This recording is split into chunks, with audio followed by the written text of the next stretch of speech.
Long before we named it love, polarity already moved the stars. Have you ever wondered why two people who once burned for each other now live like strangers under the same roof? Why? What began as fire ends in silence? Most people call it falling out of love. But love doesn't die, polarity does.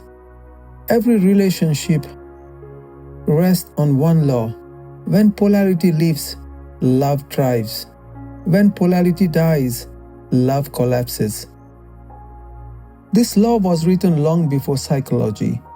It's divine architecture, the invisible current that moves creation itself. Look at our world today.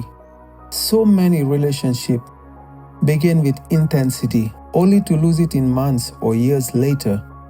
He once led with certainty, now he doubts himself. She once radiated warmth, now she hides behind independence. They still share a house, but the air feels heavy, tired, lifeless. Maybe you live this story. At that moment, when the spark disappears, not because you stop loving, but because something sacred stops flowing. It's not random, it's the loss of polarity. And when polarity breaks, attraction dies. To understand polarity, we must go back to the beginning. Genesis 2:24. Therefore shall a man leave his father and his mother, and shall cleave unto his wife, and they shall be one flesh. That's the first design of love. Motion towards unity. One moves, the other receives. One acts, the other opens. Together they become creation itself. Masculine is direction, the arrow. Feminine is space, the garden. Without both, life cannot unfold. When God said, "Let there be light," He wasn't only separating day from night. He was establishing the law of polarity. Light and darkness, heaven and earth, male and female. Everything that exists was born from that split.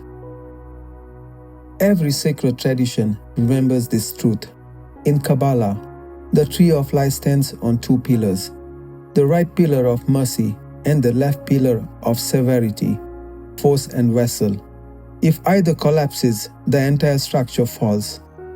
In Islam, polarity is creation itself. Quran 78:8. And we created you in pairs. In Hinduism, it's the dance of Shiva and Shakti, consciousness and energy, one still, one moving. Together they birth the universe. In Taoism, it's yin and yang, the dark and the light, the receptive and the active, forever completing each other. And the scripture seals it again. Eucalyptus 4:9. Two are better than one, because they have a good reward for their labor. God never built love on neutrality. He built it on balance, the dance of difference. So why do we expect modern love to thrive without polarity? We chase equality of energy instead of equality of value. But two positive charges can't attract. Two rivers can't meet without a mountain between them. Neutrality kills attraction. Every time when a man becomes passive, polarity collapses. When a woman armors herself, her radiance dims. We call it empowerment, but often it's exhaustion wearing a crown. Because when we reject divine design, we lose divine connection. Look at your own story. Haven't you felt it? That moment when attraction turned to duty, when passion became politeness, when you stopped feeling alive in love. You were not broken, you were witnessing the law breaking. The law of polarity, the current that makes love breathe. Now imagine the opposite, a man steady like a mountain, clear, still, grounded. A woman alive like a river, radiant, flowing, full of life. Together they don't cancel each other, they complete each other. Amos 3:3. Can two walk together except they be agreed? Agreement doesn't mean sameness. It means polarity in harmony, motion and magnetism in divine rhythm. That's when attraction is effortless. That's when love becomes worship. This truth isn't new. It's ancient memory. The Bible calls it covenant.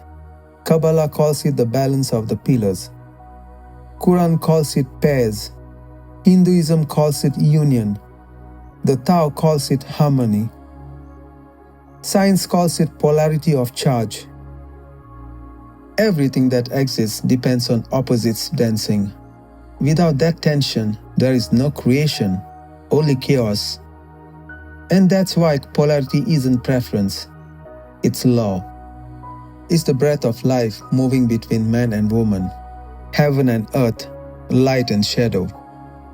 Maybe 15% of your past was shaped by broken attraction, moments where the current faded and the heart went cold. But the other 85%, the greater weight, belongs to the future you choose now. You were never designed for neutrality. You were designed for fire, for covenant, for creation. When you step into the order of soul, you don't just hear another teaching. You return to your original design.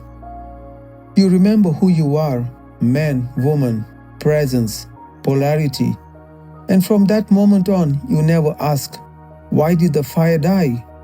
Because the answer is alive in you, spoken before time, confirmed in every tradition, and written into your very design. But what if the fire was never meant to last, only to test who could carry its light? What if the real union isn't between two bodies, but between what created them both? Maybe polarity was never just about love. Maybe it's the language through which God hides himself in plain sight.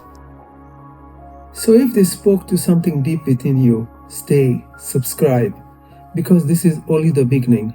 Until then, stand steady, walk through,